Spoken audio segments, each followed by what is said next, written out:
Hey everybody, let me start with an apology. I really had intended on being there live, and the vagaries of life got in the way, and too long to get there, back, day jobs, all those kinds of things. And so I'd also like to tell you that our plan B is for me to Skype in at the end of this talk. You're looking obviously at a recording, and I will be live and answer any questions that you have. So I'd like to thank Jerry for the invitation. I'd also like to thank Jerry for his patience and understanding of me not showing up there and doing this thing live. So here we go. I've been looking into anomalous healing now for, I don't know, 125 years, something like that. And by anomalous, I mean in a classic Jungian sense, stuff that shouldn't be. So healing that is not normal or doesn't fit into the textbooks and things along those lines. And the kind of healing that I've looked into primarily has sometimes been called healing with intent. Sometimes it's called hands-on healing. It's along those lines. And the hands-on healing that I've looked into doesn't have anything to do with the kind of things that you might have heard of. So, for example, Reiki or Jo-Ray or things like that. I don't do comparative healing research. I've simply devised a non-believing healing technique that seems to produce pretty interesting results. And so my research agenda has been, and I hope that I have a pointer here, to investigate the parameters of anomalous healing. And by that, I mean, among other things, what makes it work well, what makes it work not so well. Does it matter, for example, whether the healer believes or the healee believes, or does a state of mind matter? And I'm not going to talk about that today, but it has some interesting areas that are maybe down the road we'll talk about. But for example, I think that all other things being equal, which is of course a famous statistical cop-out, but all other things being equal, belief seems to retard healing, which I find reasonably interesting. The second bullet, I'm interested in the physiological correlates of healing. When healing happens, or when you try to heal, what happens to the healer, what happens to the healee? I have a whole variety of data on functional MRIs and EEGs and EKGs and a bunch of other Gs. And so that's an interesting area if anybody wants to talk to me on the side. I'm interested in whether healing can be taught, and can you take an inexperienced skeptic and turn them into a healer? I'm not a healer myself. The fourth bullet point, development of a theoretical model, I got a long ways to go. I got a long ways to go before I have anything reasonably approaching a theoretical model of how healing happens. It happens, but what's the mechanism? It's reasonably speculative to me at this point. And so, taking almost a flip side approach, right now I'm interested, and the purpose of today is the development of practical applications. Even if we don't understand the thing, can we capture it? And can we reproduce it? Can we reproduce healing without a healer? Can we turn this into a conventional therapy even? I think is a reasonably interesting question. So this last one that's highlighted will be, I think, of particular significance to this conference. You folks are the water people, and you know much more about water than I do. And so the question is, you obviously know the Ben-Beneath stuff, does water have memory? Can water remember healing and reproduce the healing? Can materials remember healing and reproduce the healing? Does cotton work? Does water work? Do a variety of other materials? So we'll look into that a little bit. So these kinds of questions are allowing the theoretical part, which would be wonderful, to kind of take a back seat and just say, can we reproduce it, even if we don't fully understand the mechanism? And it turns out it's a pretty interesting question that has a lot of methodological complications, which I will spend a little bit of time talking about today. So I've done a variety. I'm going to focus on my cancer experiments, and I've done cancer experiments in vivo as well as in vitro. This page is entirely in vivo, so we're dealing with mice experiments. I'm hoping my pointer is working there. This mammary cancer, I've got City University of New York, and over here, I hope, I have 2 experiments, that's what it stands for. So I've done 2 formal runs of mammary cancer at City University, 2 at St. Joseph's, 1 at ASU, 3 at Indiana University Med School, and 1 is currently running at Brown University in Providence. University of Connecticut Medical School on a sarcoma. And I'm going to focus in the in vivo stuff today on these experiments, or a selection of these experiments. But I also have experiments on oncogenic mice at UC San Diego, nude mice. That would be my racy talk. I don't know you well enough to go about on nude mice. But at Brown University, we have some on nude mice, extremely aggressive cancers. And I will finally today talk about this last one, an in vitro question of human leukemia cells that was also done at University of California in San Diego. So the emphasis will be on these in vivo experiments, some of them, and the in vitro experiments on human leukemia cells. And it turns out there's some reasonably interesting data. The mammary cancer that you saw, a bunch of these, I'm on my 14th mouse experiment, and more than half of them were done on a mammary cancer. This is biological gobbledygook. That the thing that really matters is this last line, which says 14 to 27 days. And the real short version, any biologist knows what's going on here, or certainly an oncologist. You take cancer cells, certain kind, put them into a certain kind of mouse, you inject them with a certain number of cells, and you follow them after that. And this particular mammary cancer is, I'm speculating here, but it's probably the most widely studied cancer model of all time. The bottom line is the bottom line. Host survival, 14 to 27 days. And what this really means is you inject the mice with cancer, and 100% of them die 14 to 27 days subsequent to injection.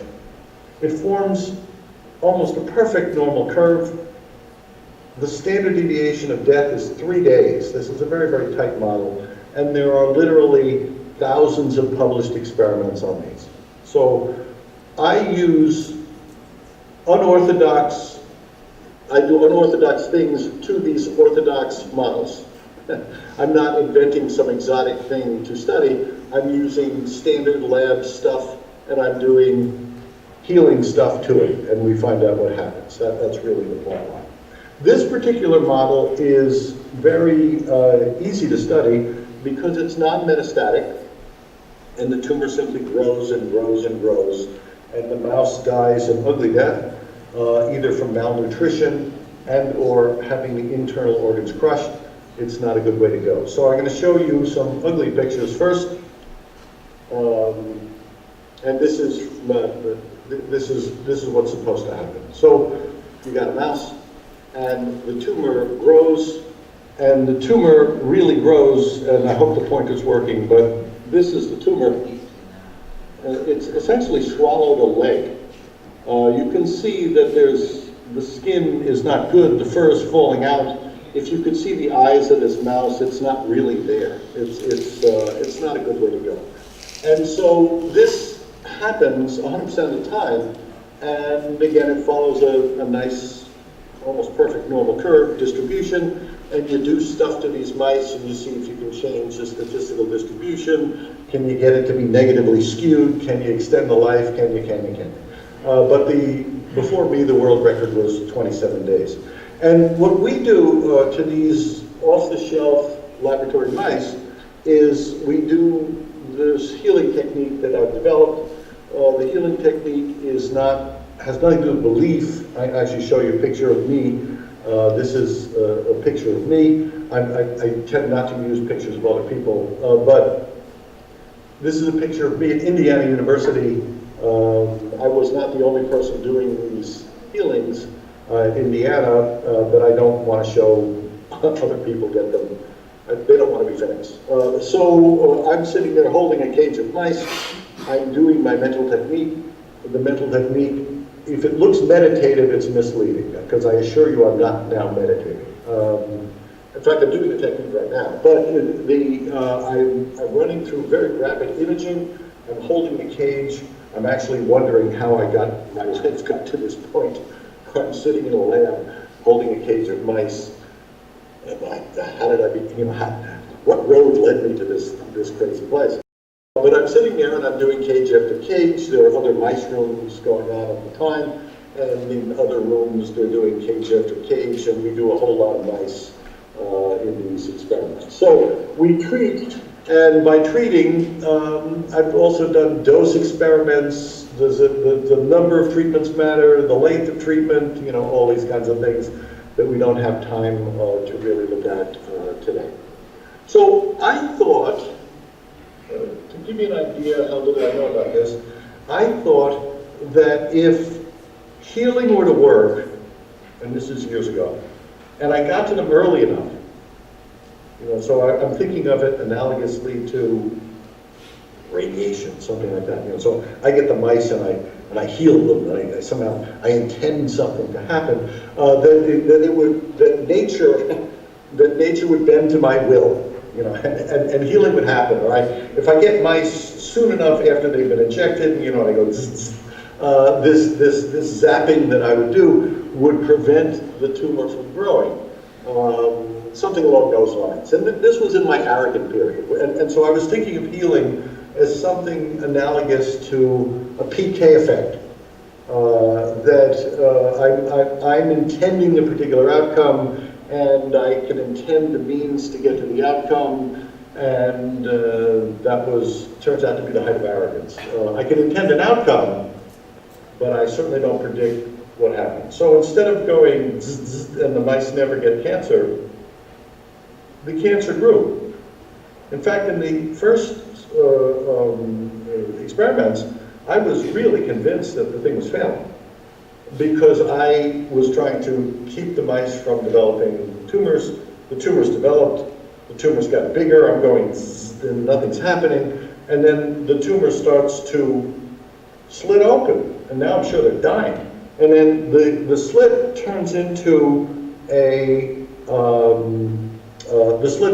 ulceration, and it turns into an ulceration, and now I'm really sure that they're dying. So I'm intending, in thinking this is something analogous to a psychokinetic effect, I'm intending that something specific happen. Nature's not going the way I intended to go. I tried to call off the experiment a whole bunch of times, just assuming it was failing. A heartless friend of mine talked me into keep going. And so you're going to see a couple of slides now of what happens, and it's reasonably interesting. So again, here's a mouse. This is the number of days subsequent to injection. And you're looking at a tumor that's growing. I presume that this wasn't working well, and the tumor starts to slit open, and the tumor starts to ulcerate. Now, this doesn't look like a happy mouse, but look at the fur compared to the previous mouse I showed you. This fur is looking good. If you could see the eyes are sharp and clear, and this dopey mouse is running around in the cage having a ball. It's running around, it's playing with its cage mates. Remember the world record is 27 days. This is 35 days subsequent to injection. And if you follow this, and I'm not going to follow it on this mouse, but if you follow this, the mouse tumor implodes, and the mouse is cured. And by cured, I mean cured for its life. I used to say it remits, but biologists started yelling at me, so this isn't a remission, it's a cure. And you'll see full cures in a little bit. This is another example of slightly less aggressive cancer. This is a sarcoma, and if you look at this line here, I've got dosage. We're not kidding around when we do this. We at least double the lethal dosage. I mean, we're really trying to kill these suckers, and we can't seem to do that very well. But in this particular case, this is another nice model to work with because it's not metastatic. The thing just grows and grows, the same kind of thing. And we do the treatments, and by we, again, it's me, it's other faculty members, it's students, it's people crazy enough to be in my experiments. And you'll see what happens if we do the treatments. In these particular mice, the tumor goes away in two different ways.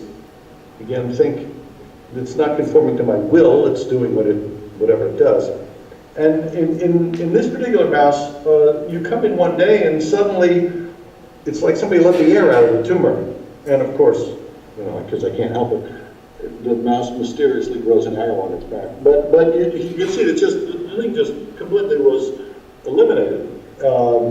Somebody let the air out. Or some of the mice, and we have no idea why this is, some of the mice develop an analogous ulceration pattern and then implosion of the tumor.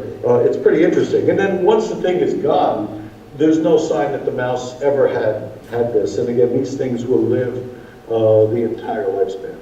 So again, it's an interesting phenomenon. It's not just one particular kind of cancer. It's a bunch of different kinds of cancer. Cancer gets cured. We're trying to figure out why, and we're trying to figure out if we can reproduce the effect. And I mean, I have other data too. So I have humans. I just did this for a time sequence. So February 10th, March 21st, you're looking at some things, obviously breast cancer on the left you don't want to see, and like 6 weeks later, you're looking at things you do want to see.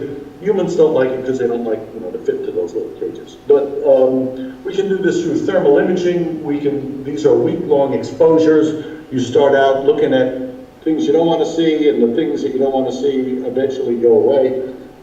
So we can look at thermal imaging, MRIs, blood counts, tumor counts, all these other kinds of things. And so it's not limited to mice, I mean, pretty obviously.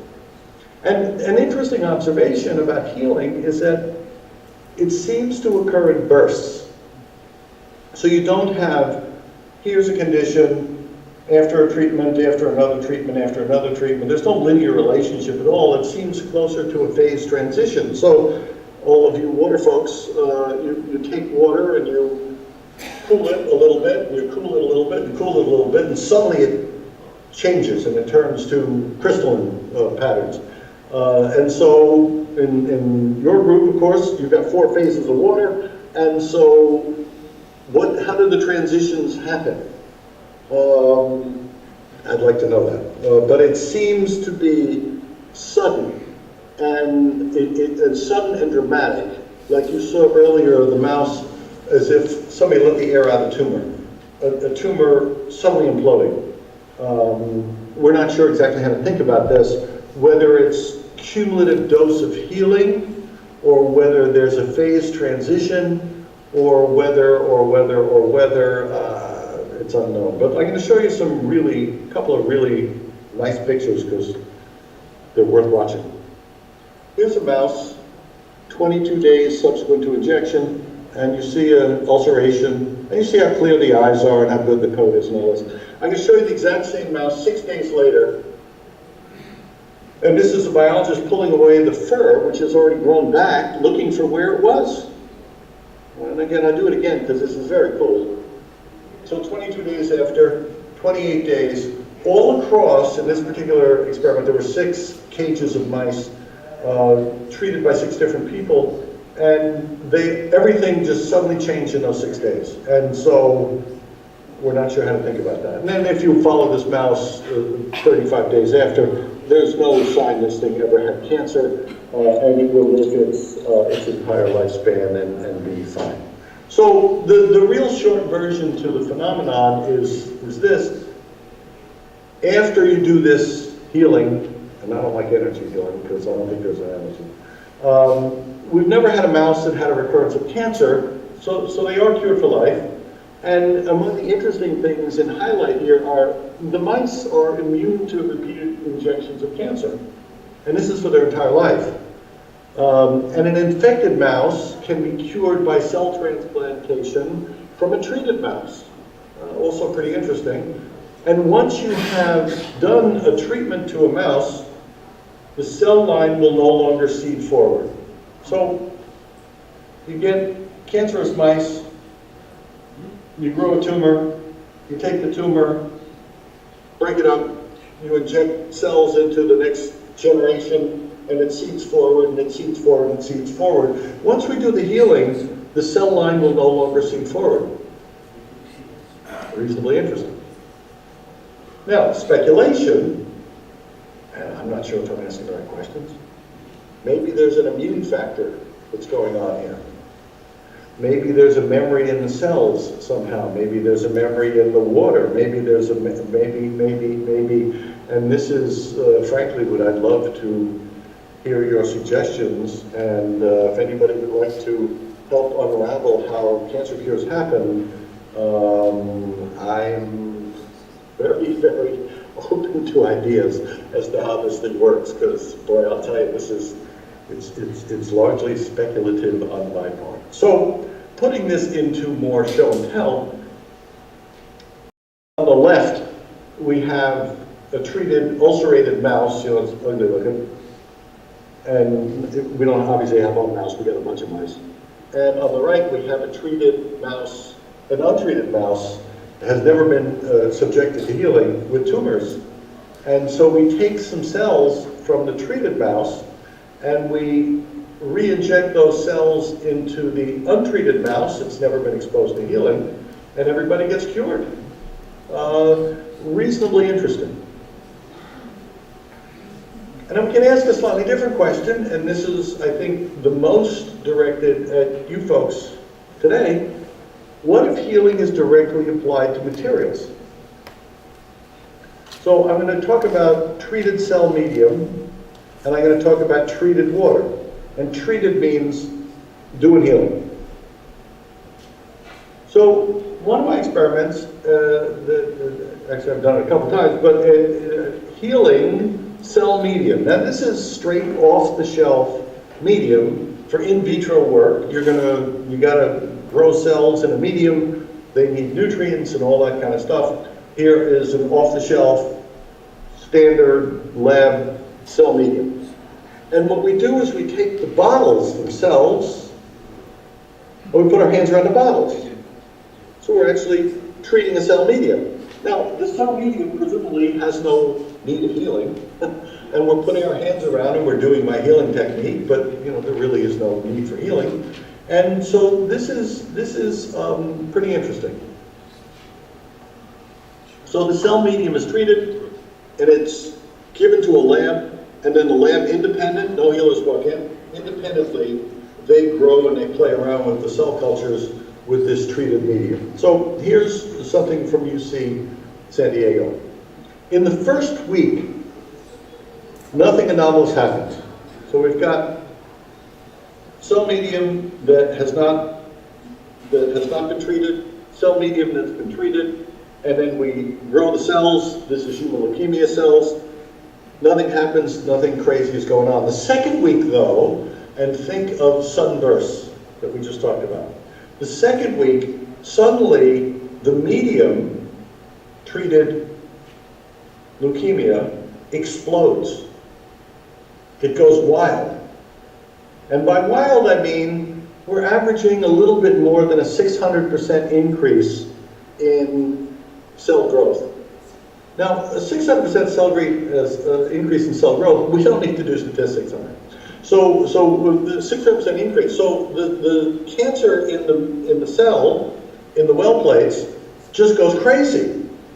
Now, this may be another way to think about healing. Instead of thinking about healing as psychokinetic, think about healing as giving the client what the client needs. And if a mouse has cancer, and it's got a tumor here, the mouse needs to get rid of the tumor. If you have human leukemia in a well plate, what does cancer like to do? Well, it likes to grow. What happens if you offer it healing? Well, cells in a well plate want to reproduce. Nothing happens the first week, and then the second week it explodes. I think it ate 2 or 3 techs in the lab. But it explodes in growth. And so something obviously very anomalous happens. One of the things, I haven't done this yet, I got a whole bunch of experiments on the drawing board. One of the things that I'd like to do is to take this supercharged cancer and put it into a mouse And my guess is it'll collapse. It's a guess.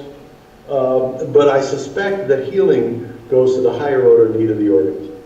We got to test this. We'll find out, hopefully down the road. We also can treat water bottles. So this is just your basic water. And the way you treat a cell medium and the way you treat mouse cages, and you feed that to mice you never meet, and those mice also get cured. That's interesting. So we can cure, brief summary, an infected mouse by cell transplantation from a treated mouse. We stop the ability of the line to seed forward. We can treat a cell medium, which apparently will affect the growth rate. It doesn't, I mean, if you're not a fan of cancer, it's going in the opposite way you like, but it's having a tremendous effect on the cancer. And mice drinking treated water apparently will be cured. And so, at least on the surface, it seems like it's very encouraging. But there's a phenomenon of resonant bonding, and this makes methodological problems, to say the least. In our healing experiments, the experimental and control groups can become, I mean, I have on the board there entangled. I don't like the word entangled, I like resonant bonded. If you give a treatment to an experimental group, it seems as if we're also giving treatments to controls. Now, one of our experimental faith-based assumptions, and I think it is faith-based, is you take a group of whatever, mice, cells, people, and you split them up into two groups randomly, and you treat one group and you have another as a control. The faith-based assumption is that physically separate groups are independent. What if that's not right? What if it's possible that they can bond together? What if they're not completely independent? And you can see where all sorts of type 2 errors can result from this. I actually have a series of experiments I'm about to start where I suspect that placebos, in fact, are really instances of resonant bonding, and we're interpreting it wrong and thinking there's something psychological going on. I suspect that it's more physical than it is psychological. So it's a pretty interesting area. I don't have time to do this in a whole lot right now, but you can get the general idea here. So here's another experiment. Down here, this is pretty enlightening. Down here, I just have treated cages. So think these bottom cages, and there's more than 3, but think that there's more, that these are cages treated by people using my healing technique. And at least 100 meters away, we have controls, and obviously the healers never see the controls. And we also have, I didn't know about this until the experiment was over, a second control group not known to the healers. Didn't know. So people knew there would be control cages, more than one. People didn't know there would be a second control not known to the healers. Now, this is the white mice that you saw before. This is the sarcoma model. And these are obviously randomly taken from the same batch of mice having been given cancer. But over here, these labs and these labs are working on the exact same model. So they're working on the sarcoma, and they're doing conventional biological research. These are getting healing. These are not getting healing, but they're from the same batch. But these are the white mice. Now, here's another question. How should we think about healing? If it's a field effect, and I don't know if Rupert Sheldrake is among you, but Rupert, if it's a field effect, Rupert's idea would be that there would be a morphogenic field, which, if these were fixed and put out a field that might fix this, then these in between ought to similarly, since they're the same mice, similarly be affected. But here's what happened. The treated cages got cured, the controls not seen by the healers got cured, and the second controls not even known by any of the healers to even exist got cured, and none of the intermediary labs were affected at all. Same mouse model. How do we think about this? It's a pretty interesting problem. I don't think field effect is the answer. And it's still not so simple. Resonant bonds appear to be fluid. You can make them, you can break them.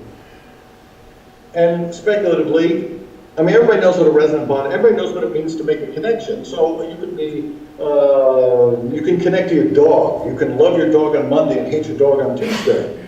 You can love your car on Monday and hate your car on Tuesday. And so it's not the car, it's not the dog. The bonds are fluid. I'm attached to the dog, I'm not attached to the dog. You can be attached to people, places, things, ideas. And sometimes I'm not attached.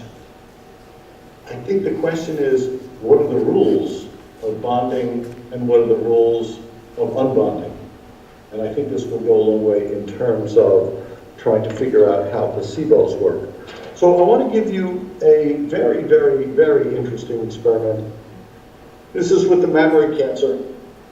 We have treated cages. We have a control lab. This is in the same building. And we have a second control off-site. Now, these 3 cages, and there really were 3 cages, were treated by biology students. They didn't believe in healing. They actually thought I was doing a study in gullibility. They didn't believe in healing. They did my technique. They did all this. And so their task in this experiment was to treat these cages an hour a day. There were 2 cages treated by non-biology students. The biology students were told there was a control lab in the building someplace, but don't go looking for them. And that, of course, means I'm going to go look for them. And so the biology students said, okay, we won't look for them, but we'll just go peek. And they went peeking, and then they came running back, and they didn't tell them when they peeked. Non-biology students didn't know what a control lab was. And here's what happened. In the lab, all the biology students' mice died. Biology students can't cure in a lab. Non-biology students were able to cure. The control mice that had only been visited by the biology students were cured, and they only saw them for a couple of minutes. And the second control site that was shipped to another city, different lab, they died on schedule. Now, we also did, in this particular experiment, we did something that IACUCs, I don't want to say this, but I also gave everybody cages to take home. Don't tell any IACUC people. So they, not only did they treat in the lab, but they also took cages home. And they took them independent, so nobody saw anybody else's mice. And here, everybody got cured. All the mice got cured. Biologists can cure at home. Biologists can't cure in the lab. This actually goes in, this is in, similar to what the great Bernard Grad at McGill University, the father of healing research, found. He found out that medical students, biology students, actually retard healing. And so I'll just leave that to sit there. But the biology students tense in the lab, their mice die. Biology students relaxing at home can cure their mice. I'm thinking of this as bonding, increasing and decreasing the strength of bonds. More fun. So some questions. If there is resonant bonding and physical separateness doesn't mean independence, was it actually the cell transplants that did the curing?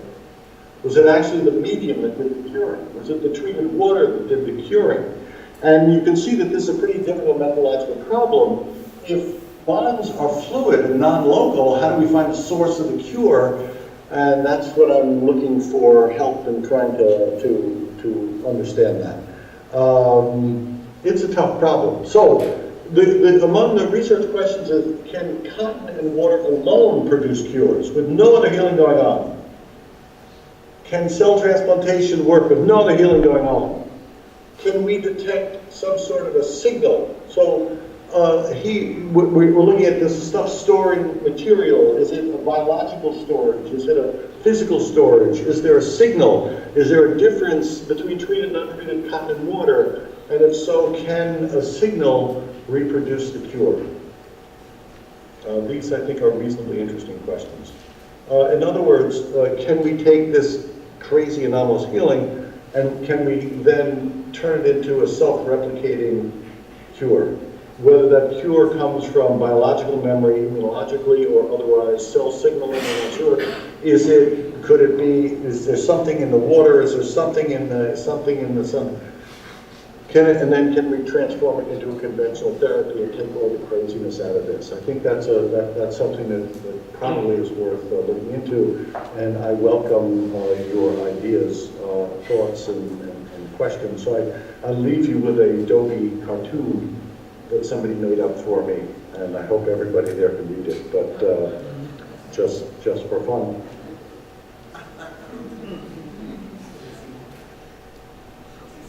And thank you for your attention, and if all goes well, I will soon be joining you with Skype.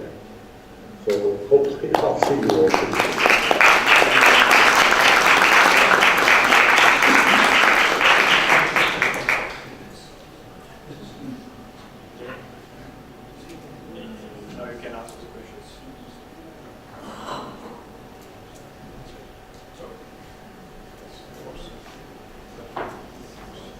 Hi, Bill. Hey. Hi, it's Jerry. Hey, Jerry. Hi. Nice to see you here in Bulgaria as opposed to Seattle. Question, you never mentioned the rate of success in your initial slides in curing the mice. What percentage of the mice were cured? If the volunteer healers got the mice, I mean, we changed the parameters of healing so many times that it's not a simple answer. We got different denominators, but if the healers got to the mice within about 3 days after they'd been injected and they had sufficient time to treat them, the cure rate is about 95%.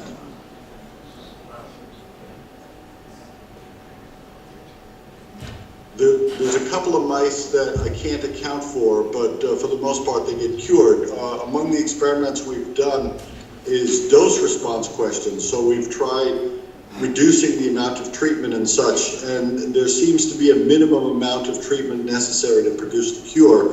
I just don't know exactly where the line is. Bill, this is Glenn. Hey, Glenn. Hi. So I have a question about your tissue culture experiments, and Okay. I wanted, since you were successful when you treated the water, but not with the tissue culture medium, and one of the things that we learned in this conference is that different waters with different mineral content receive information better than others.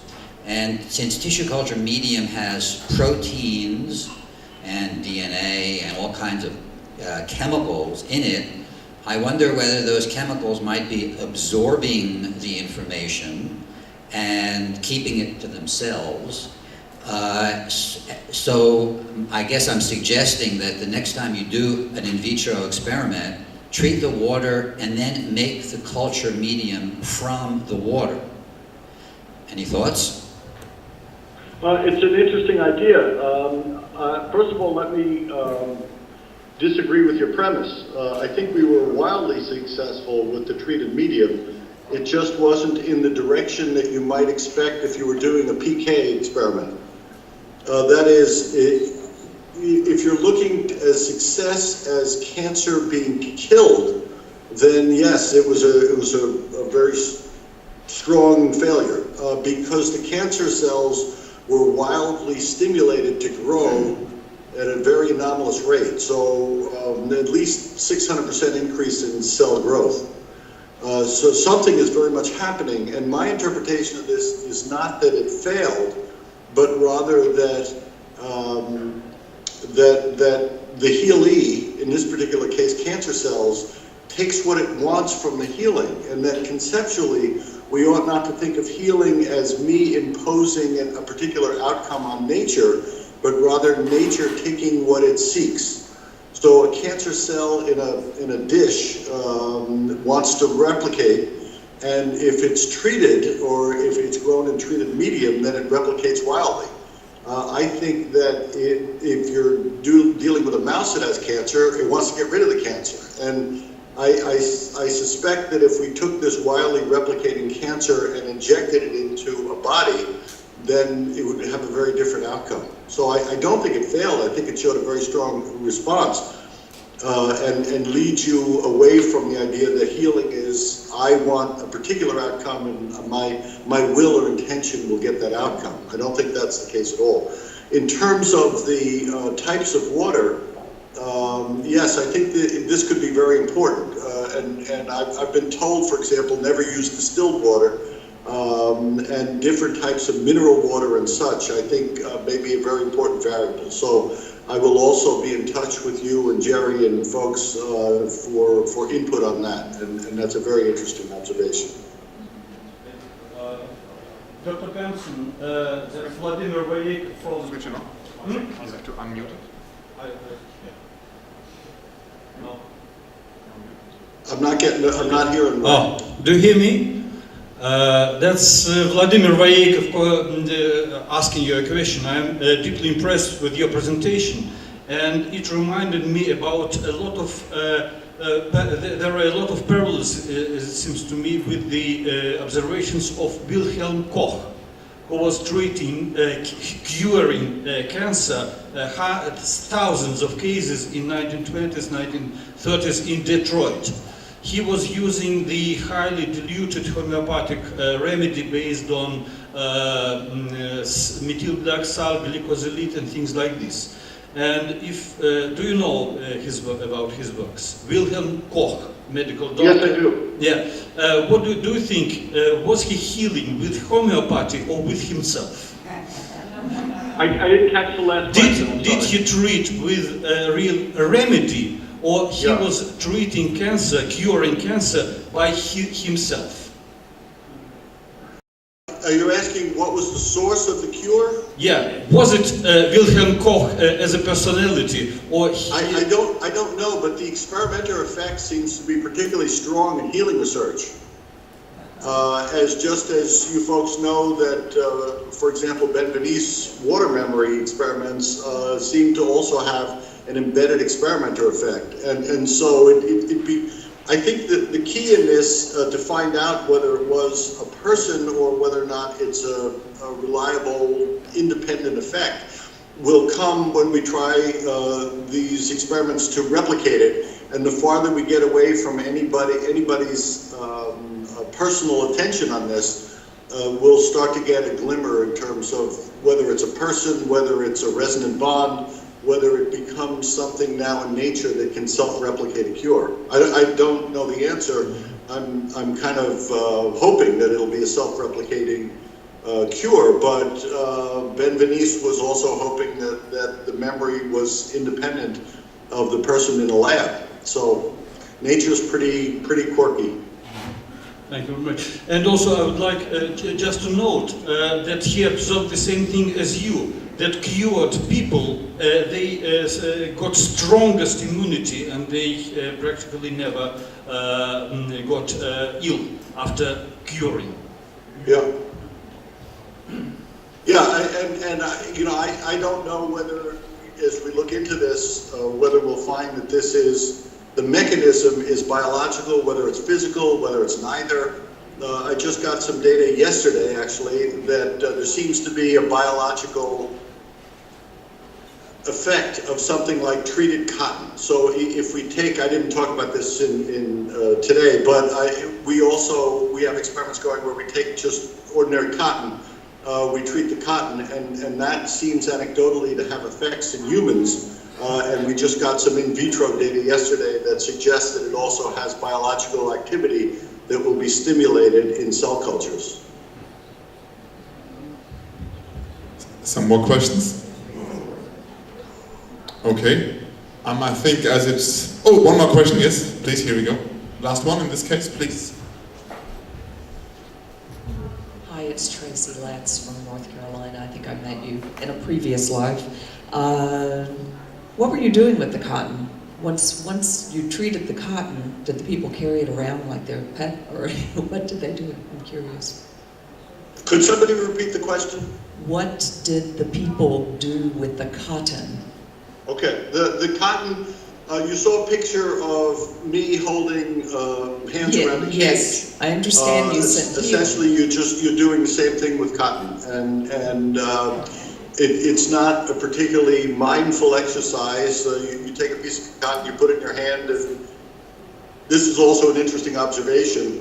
If you move, it seems to make a difference.